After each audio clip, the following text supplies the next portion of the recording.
Bak kız orada ağacın yanında. Bak o sen. Bak kör görsün. Bakın bir kere bak ağar orada.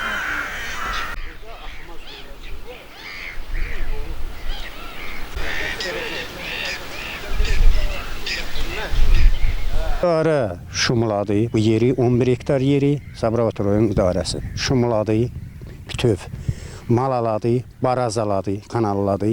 Biz də fəhlə olaraq gəldik 11 hektar yeri əkdik, suladım. Özüm şəxsən mən özüm palıd. Şəxsən mən özüm suladım. Hamısı da tutmuş vəziyyətdə idi. Kür gəldi, sel suları da kür gəldi, badaşıb. Hal-hazırda da bir dəqiqə axır üstünə 2 metrədə su var. 2 metr suyun altında. Suyun altında qalıb. 50 santı balıqlar, 60 santı balıqlar.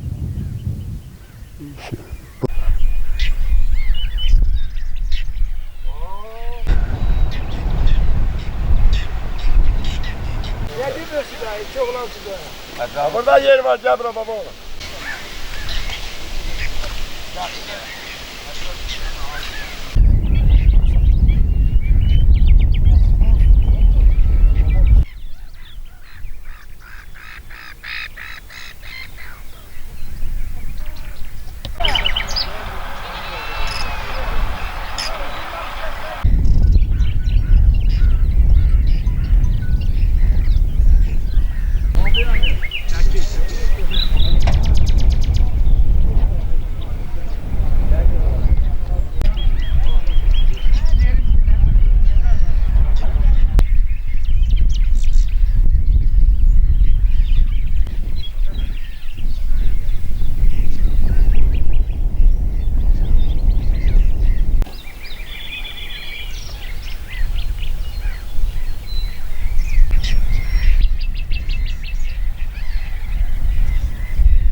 Mən Mehdi Sabiroğlu. Burada əkilən bağların hamısında nar ağaclar əkilmişdi.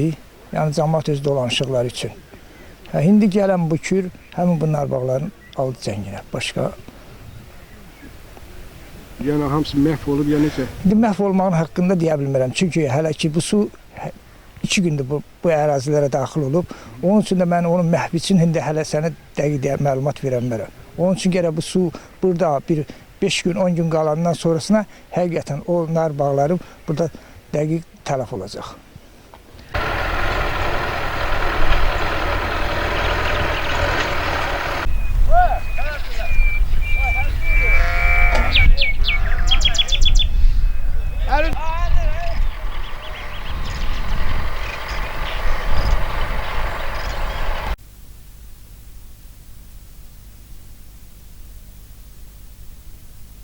Burada hər tərəfdən gəlir. Dağda kür odaxana. Kür odaxana.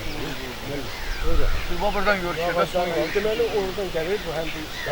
Hər tərəf. Yolçu Fərhad Quluoğlu, Polad Doğay sakiniyəm. Bizim bu əraziləri kürü basır. Biz də burada belə dolanışığımıza görə yonca yerlər əkmişik, cəmaət hamısı. Bir neçə adamın yerlərini su basıb. Allah özü kömək olsun. Biz neyləyə bilərik ki? Yenə deyirəm, Allah özü qorusun, Allah özü saxlasın. Yavaş-yavaş, səhər-səhər bu su burada yox idi. İndi buradan daşıyıb, gəlib bu zonaları basır.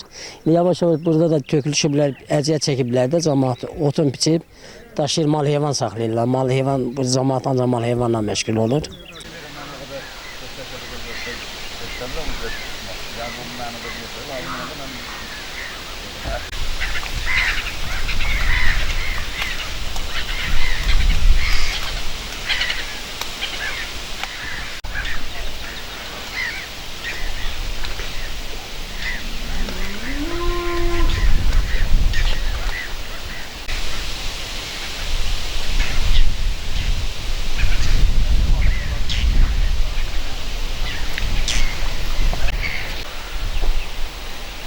Meşə arasında olan bağlar hal-hazırda suyun altındadır. Burada nə var?